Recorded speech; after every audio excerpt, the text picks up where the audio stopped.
For today's video mga idol, pintoy tayo ngayon mga idol. Magpipintura tayo ng sahig mga idol. Pakita ko sa inyo mga idol, yan ang ating pipinturahan ng epoxy paint mga idol. Yan, yan yan, malaki-laki yan mga idol. So yan, yan natin. So maghalo tayo at siyempre kuha tayo ng pintura. So ito yung pintura natin mga idol. Yan, so siyempre gagamit tayo ng halo tayo ng konting mga idol ha. Epoxy reducer yan. Tapos ito, yung pintura natin, 4 na box. Isang bali primer at saka top coat. So yan yung ating pintura. So yan mga idol, yung ating gagawin for today's video. Kaya ito na. Yan mga idol, ito yung ating gagamitin. So mag primer muna tayo ng epoxy primer. So bago natin haluin mga idol, haluin muna natin sa sarili niyang lata, no? Ganun mo lang mga idol, oh. Ikot-ikotin mo na siya. Yan, bago natin buksan.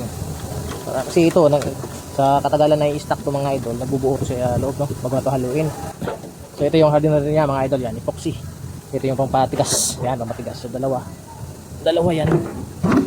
2 galon muna ang ating titimplahin mga idol para dyan. So first coating, 2 galon. So pangalawang coating, bali 4 na galon ang ating magagastos dyan, no? 4 na galon yung primer. Then sa top coat natin, mga ganon din 4 na galon. So yan mga idol, haluin muna natin to.